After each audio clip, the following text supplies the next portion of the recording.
The following podcast contains strong language and adult themes and is intended for mature audiences. Listener discretion is advised.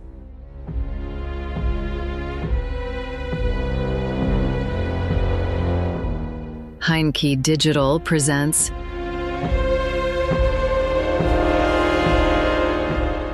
The Mark.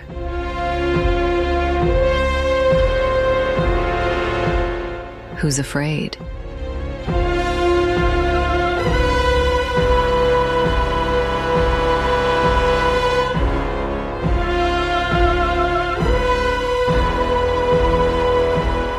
An audiobook podcast by Christian Heinke.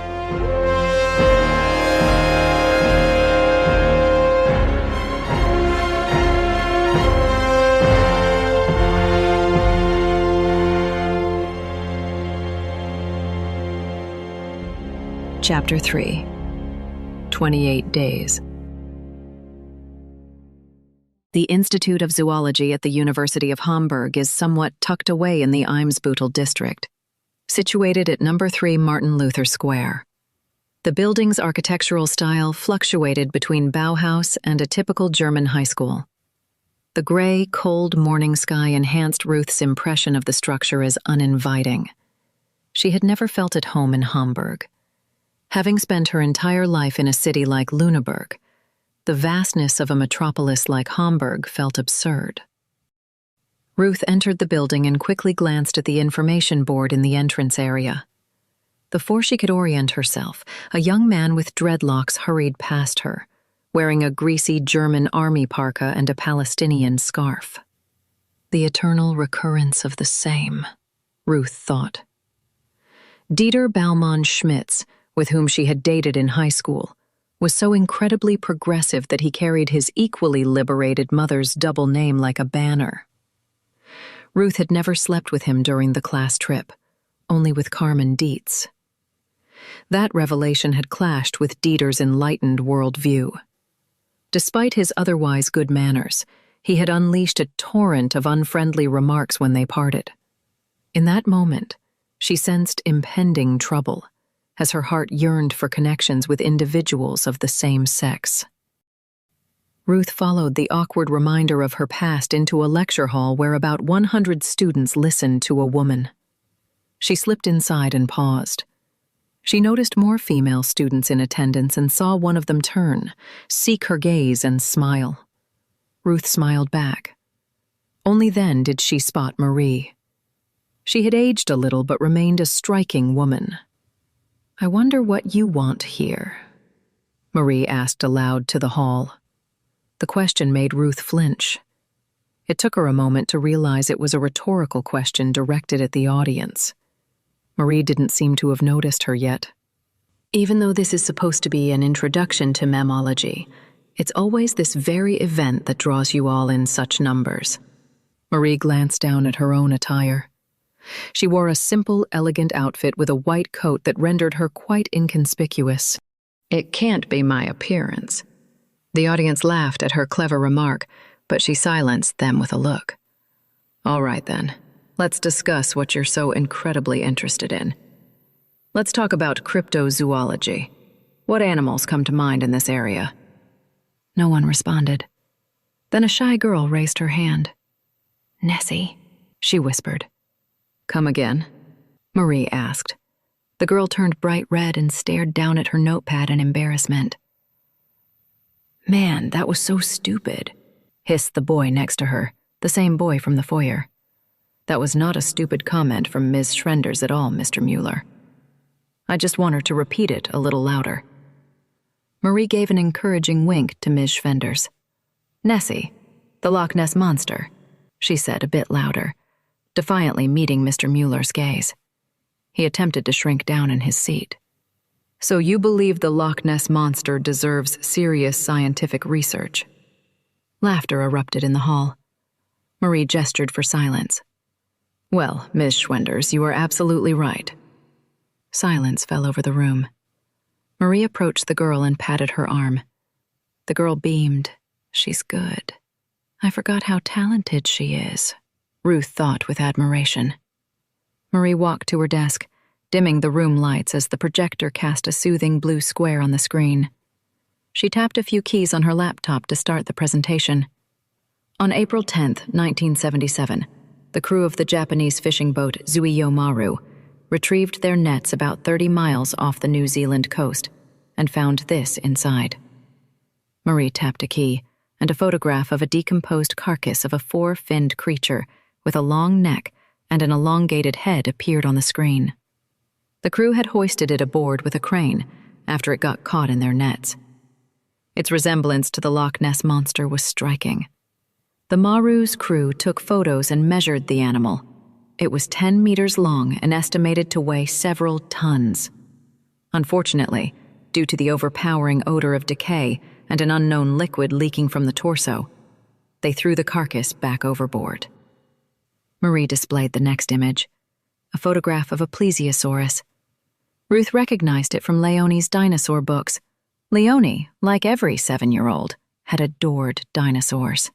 In 2001, researchers discovered a 132-million-year-old plesiosaurus skeleton on the Scottish coast near Scarborough. This finding provided evidence of prehistoric animals resembling Nessie and the Maru's capture. A fascinated silence enveloped the room. Marie smiled, enjoying the excitement she stirred in her students, even if it meant occasionally opening the door to popular science. So, do I believe in a prehistoric monster in Loch Ness? No, I find that very unlikely. However, the probability that an animal on which this myth is based may still exist is much higher. On the screen appeared an image of a shapeless, dark fish. As you may already know, people thought the coelacanth had been extinct for 65 million years until they captured a living specimen in 1935. Marie scanned the astonished faces of her students. Despite our belief that we have thoroughly explored this world, nature continually surprises us with new survival strategies. She paused.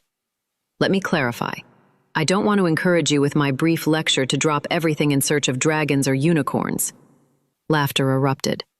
My intention with this little popular science digression is to help you understand that the subject of your study— Marie paused, her gaze sweeping over the semi-darkness of the room, until it met Ruth's eyes.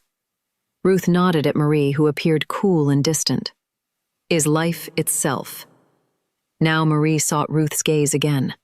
Nothing in this world is more precious, more fascinating, and yet so fragile in an alarmingly simple way, Marie continued. Ruth had to swallow hard.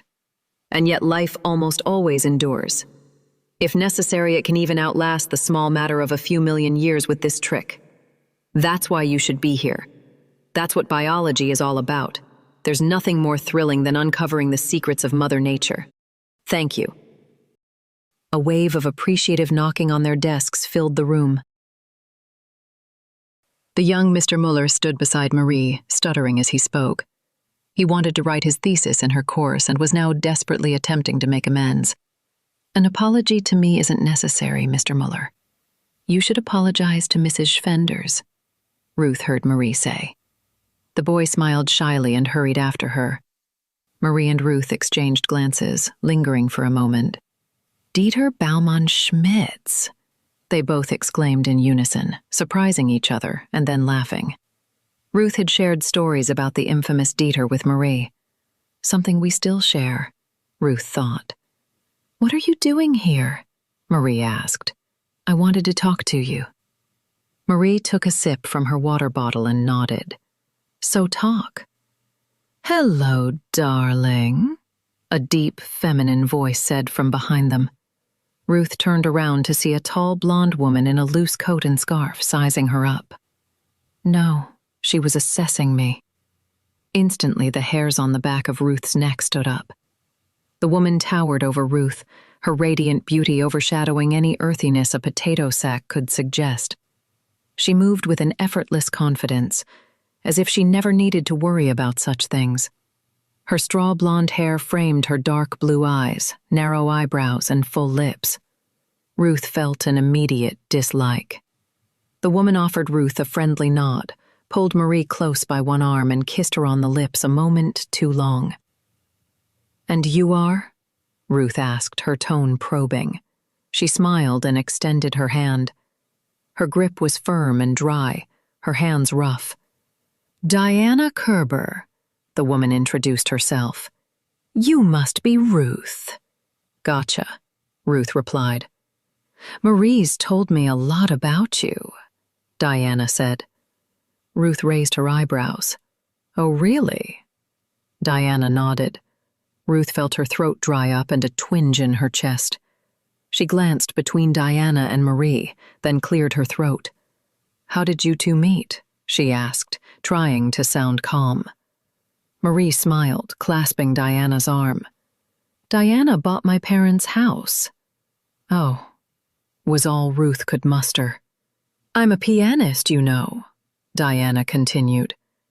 I was tired of living in hotels. At first I considered looking for a place in Hamburg, but when the realtor showed me the house in Lüneburg, I fell in love with it immediately. She paused. And then, as a bonus, there was a biology professor living nearby. Really, a bargain, Ruth remarked, feeling dizzy. Marie stepped closer, her familiar scent enveloping Ruth. What did you want to ask me? Ruth shook her head. Not important. We can discuss that another time, she said. What's the rush? Diana asked. Would you like to join us for lunch? She offered. Ruth shook her head more vigorously. No, thanks for the invitation, but I need to get back to Lüneburg. Okay, Marie replied. Some other time then. Goodbye, Ruth said to Diana Korber. Diana simply waved and murmured something to Marie. Ruth caught a snippet of their conversation. Now I understand what you mean by difficult. Outside by the car, Ruth leaned her forehead against the driver's door for a moment, feeling utterly miserable. The cold splashes of rain on the car's roof provided some relief. Taking a deep breath, she exhaled slowly, then opened the car door and slid into the driver's seat. Marie. Marie has a new friend. Diana. Diana has heard a lot about me. Diana bought Marie's house. Diana bought our house. We were supposed to grow old together in this house. Fuck! Ruth screamed, pounding the steering wheel with her fist. Then she started the engine and sped back to Lüneburg, tires screeching. The Raging Falcon pub had closed an hour ago, but Peter Ulbrich knew where to find his boss.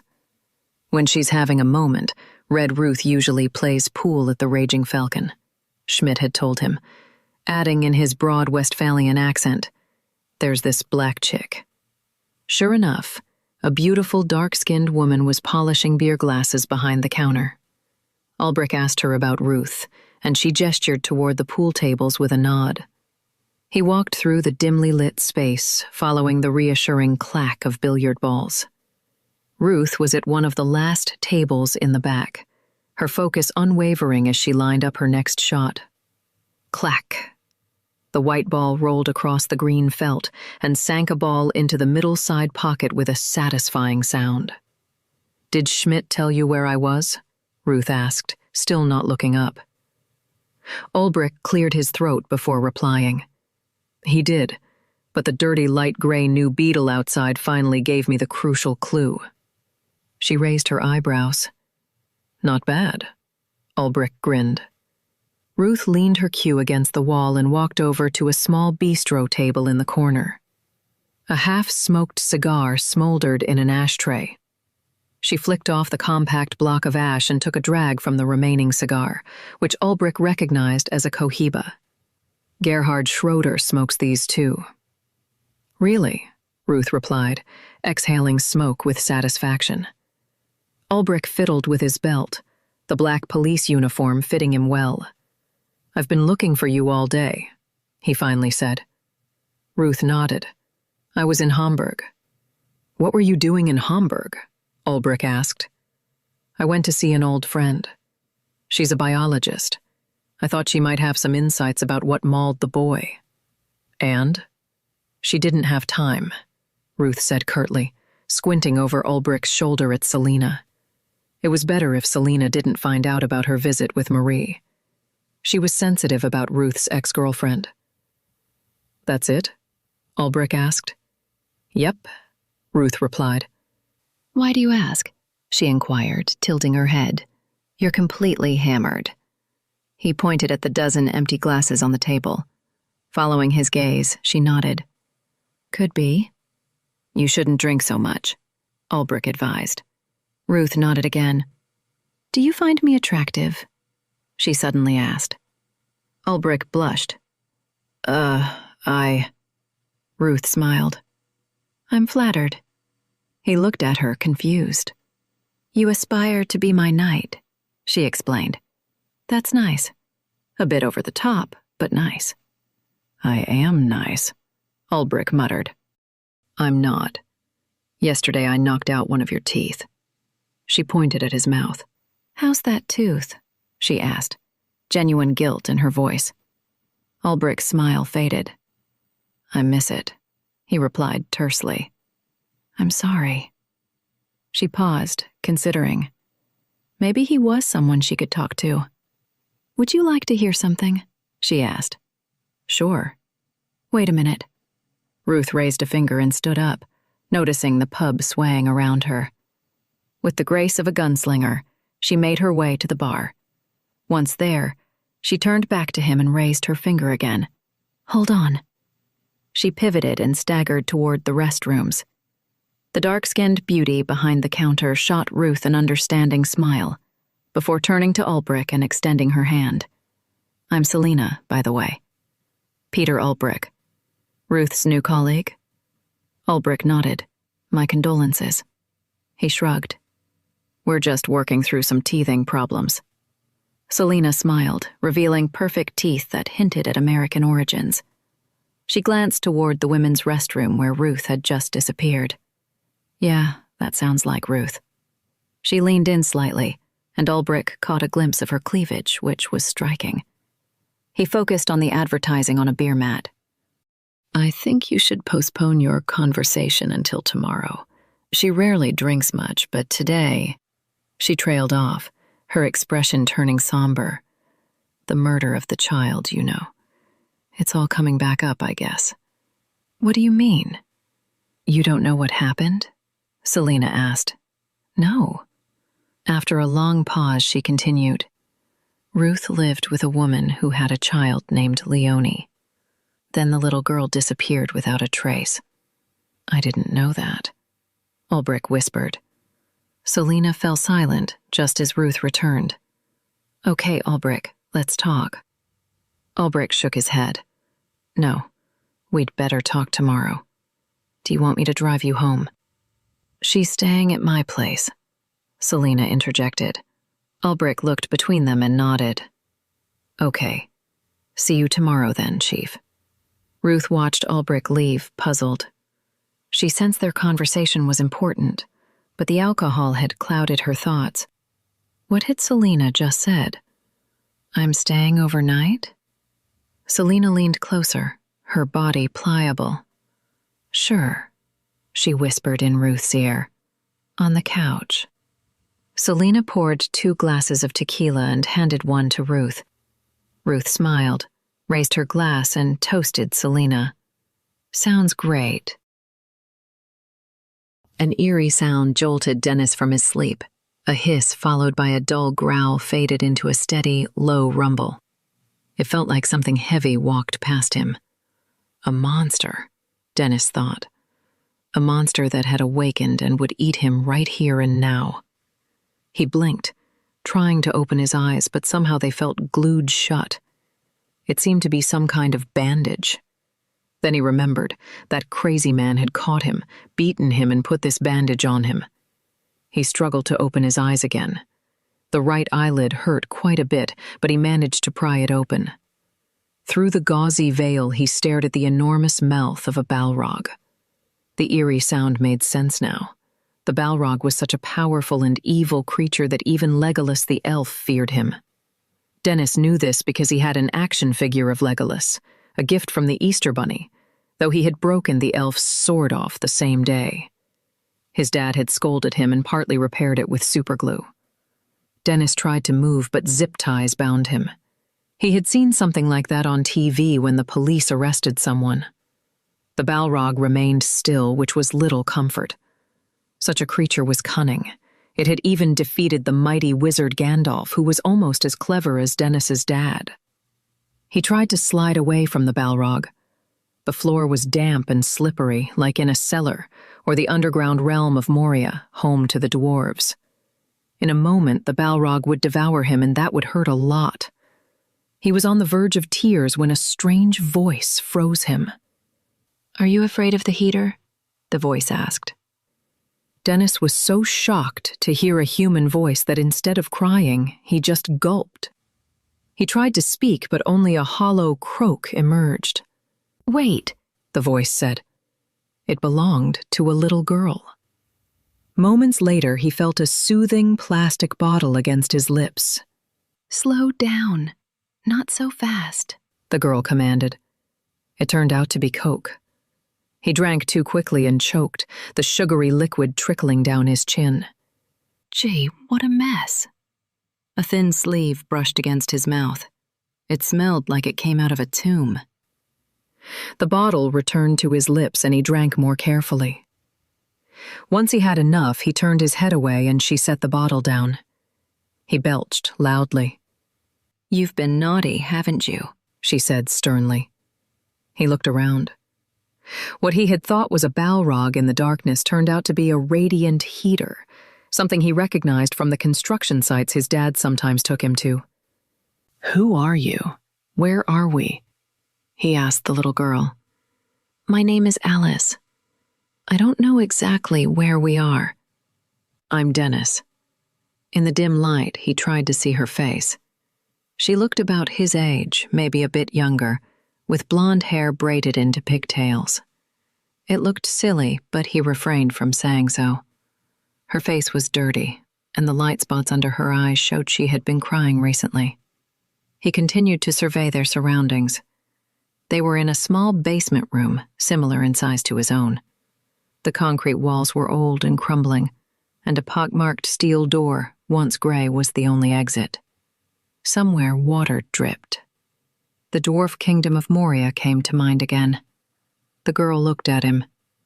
"We're in the basement of a witch's house," she stated. "What makes you think that?" "Don't you know the fairy tale?" she asked. "Which one?" he replied. "Well, Hansel and Gretel, silly," Alice said, contorting her face like a governess. "Of course I know it," he replied impatiently. "But fairy tales are just stories." "I see," Alice remarked. "Huh. If fairy tales are just stories, then why did you talk in your sleep about a balfrog that wants to eat you?" "A balrog.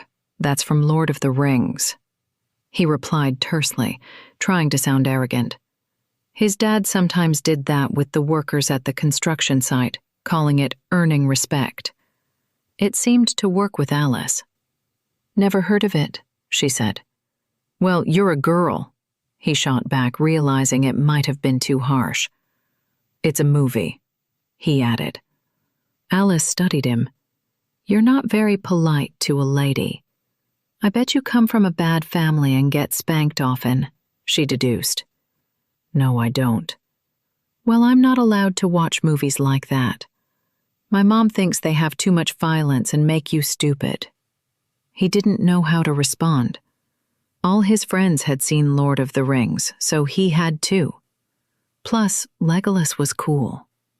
Alice rubbed her nose with a little brown teddy bear, equally dirty. She nearly nibbled one of its eyes off, which hung by a thread. Noticing his interest, she pressed the bear against her chest, the eye swinging back and forth. "This is Teddy," she said. "I know it's childish, but Teddy helps me when I feel alone and blue." Dennis frowned. He didn't understand what blue meant. He hadn't interacted much with girls before. He preferred soccer, Lord of the Rings, or playing on his PlayStation. "That's okay," he said generously, squirming to loosen his ties. "Can you help me get loose?" Alice shook her head. "Why aren't you tied up too?" he asked. "Gunther thinks I'm sweet and that I'm no trouble." The name Gunther sent a wave of panic through Dennis. He remembered the slow-motion image of Gunther's fist flying toward him, followed by the disgusted look on his face. Is Gunther here?" Dennis asked anxiously. Alice nodded. She pointed to the red glow of the radiator. "He just turned on the heater." "Radiant heater," Dennis corrected her. In response, she stuck her tongue out at him. "Radiant heater, then. Now, can you help me undo my bonds?" Dennis asked hopefully. Alice firmly shook her head. "Gunther would hit me. I don't want him to. You're the one he hit. And you can't see it, but your face looks terrible." Dennis sighed. "Look, Alice, I think we need to get out of here fast." He struggled against his restraints again, but the cable ties only tightened around his wrists. "Not a chance," Alice replied, watching his futile efforts with indifference. "Why not?" "Because of Gunther." "Is Gunther always around?" She considered his question for a moment. "Sometimes he fetches food and drinks for us. Then it's quiet for a while." That was something. Maybe they could escape unnoticed. He felt an uncomfortable tugging in his bladder. "I have to pee," he announced. "You might as well pee your pants," Alice said. "I can't." She shrugged. "Don't be a baby." "I'm not a baby." "You are." "Untie me." "With what?" The tugging eased slightly, but he knew he couldn't hold it much longer. "What do you think Gunther is doing with us?" "He's making us fat," Alice explained. "What?" Dennis exclaimed. "Nonsense," he replied firmly. Alice sighed and fell silent. After a moment, she moved closer. "You know what?" "What?" "I don't think fairy tales are just stories." "You think so?" Dennis asked, swallowing hard. "Yes. Gunther is making us fat, just like in fairy tales, so the wicked witch can eat us." Suddenly, Dennis felt warmth spreading in his pants. His bladder had emptied without him even trying. He sobbed. "Shh," Alice said softly as he cried. "It's okay. It's going to be okay." She comfortingly stroked his head. Night fell, and the small northern town settled into silence. Ruth and Selena settled in for a well-deserved sleep on the narrow pull-out couch in Selena's cozy apartment on Wandrom Street, the only bed available in the apartment. Meanwhile, Dennis and Alice huddled in a dark, eerie dungeon, anxiously awaiting their uncertain fate, rescue or doom. Further north, in Hamburg, Marie slept peacefully in the arms of her new love. Diana Korber gently stroked Marie's hair, lost in thought as she gazed out the bedroom window at the night sky. The gray clouds that had shrouded Hamburg had parted, allowing a few stars to peek through, highlighting the still, nearly full moon. The moon. La Lune. Her secret, devoted lover. Just then, Marie sighed softly in her sleep. "Don't be jealous, my dear," Diana thought, brushing a lock of dark hair away from Marie's face. The sudden glow of her cell phone broke her reverie. She picked it up from the nightstand and glanced at the incoming text message. After reading the brief content, she smiled and set the phone back down. She then stroked Marie's shoulder, noticing a small reddening of the skin, an indication that significant changes were on the horizon for Marie. At last, the moment had arrived, Diana thought as she drifted off to sleep. Their eyes meet across the lecture hall. Time stands still. A blonde steps between them with eyes that seem to kill. 28 days until the moon is full. 28 days until the truth unfolds. 28 days until the beasts come out to play.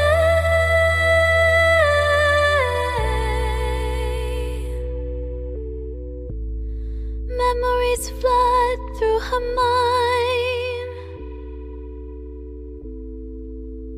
Somewhere in the darkness, she fears what she might find. The clock is ticking down. Devil's work has just begun. 28 days until the moon is full.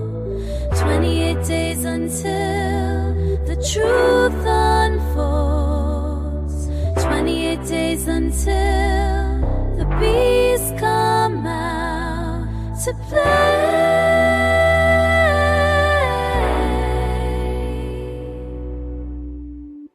28 days, beast is waking. 28 days, the moon is waiting.